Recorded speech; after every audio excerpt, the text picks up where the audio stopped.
एक बार किसी व्यक्ति ने गंगा मैया से प्रश्न किया कि आप में इतने मनुष्य स्नान करते हैं, इतने पुण्यात्मा स्नान करते हैं, पापी भी स्नान करते हैं, तो आप उन सब पापों का करती क्या है? माता गंगा ने बड़ा ही सुंदर उत्तर।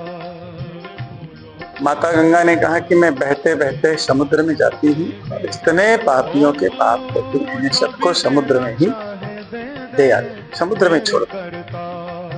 व्यक्ति को बड़ा आश्चर्य हुआ। उसने पुनः समुद्र से जाकर के एक प्रश्न किया कि आप में गंगा के द्वारा और अन्य नदियों के द्वारा भी इतने सारे पाप आते हैं, आप उन पापों का क्या करते? समुद्र ने बड़ा सीधा उत्तर दिया, मैं उन सब पापों को मेघ को दे देता, अर्थात मैं बादलों को सब पापों को दे देता, वो बादल उड़ा के ले जाते। फिर उस व्यक्ति ने बादलों से प्रश्न किया कि आप पापों का क्या करते हो? मनुष्य के जीव के जन्म जन्मांतर के कल्पांतर के युग युगांतर के पाप होते हैं, आप उन सब पापों का क्या करते हो? बादलों ने कहा कि उन सब पापों को मैं वर्षा के माध्यम से, बारिश के माध्यम से पुनः पृथ्वी पर ही बरसा। अब वह जो है व्यक्ति वर्षा से प्रश्न करता है, उन सब पापों का आप क्या करते हो? वर्षा ने बड़ा सुंदर उत्तर दिया कि मैं जल की धारा के माध्यम से उन सब पापों को वनस्पतियों में, अनाजों में पुनः जो है पृथ्वी पर स्थापित कर देती हूँ और पुनः वही अनाज, वही वनस्पतियां, वही फल इत्यादि मनुष्य ग्रहण करता है, खाता है और वह सब पाप पुनः मनुष्य के ऊपर ही आ जाते हैं। बंधुओं, ध्यान रखना चाहिए, जितने भी हमारे पाप होते हैं वो मन के विचार से होते हैं, अतः मन शुद्ध रखना चाहिए। पुनः विचार की बात है, ठीक है हमें सबको गंगा स्नान करना चाहिए, परंतु विशेष ध्यान रहे गंगा स्नान करने से शारीरिक शुद्धि अवश्य होती है, परंतु मन की शुद्धि जो होती है वह भजन से, सत्संग से ही होती है। अतः सबको भजन सत्संग करना चाहिए। मन की शुद्धि भजन से होती है। गंगा माता शरीर के पापों को, मन को धो देती है, परंतु मन की शुद्धि भजन से होती है। आप सबको ज्ञात अवश्य होगा कि गंगा के पुत्र भीष्म थे, देवव्रत भीष्म पितामह गंगा के पुत्र थे। उनको भी अपने किए हुए कर्मों का फल, गंगा पुत्र, साक्षात गंगा पुत्र, उनको भी कर्म फल से कोई बचा नहीं सका। हम साधारण मनुष्य हैं, सावधान होकर के कर्म करना चाहिए। कर्म का विधान बड़ा विचित्र है। गीता जी में भगवान ने कहा है, अवश्यमेव भोक्तव्यम कृतं कर्म शुभाशुभम्। अपने किए हुए शुभ और अशुभ कर्मों को, दोनों कर्मों को भिन्न भिन्न रूप से अलग अलग भोगना पड़ता है।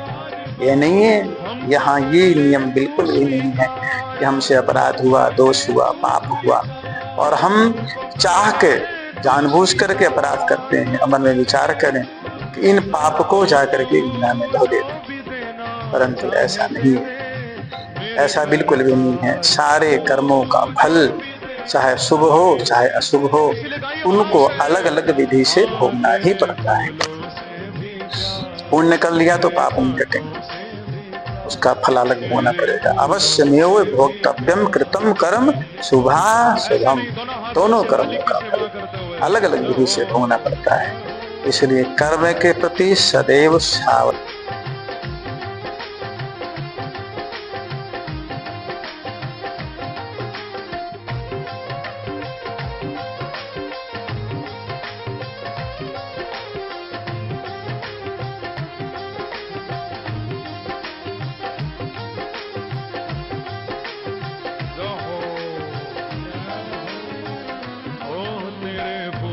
से भी प्यार, तेरे कांटों से भी प्यार, तेरे फूलों से भी प्यार, तेरे कांटों से भी प्यार। ओ हमको दोनों है पसंद, तेरी धूप और छाँव।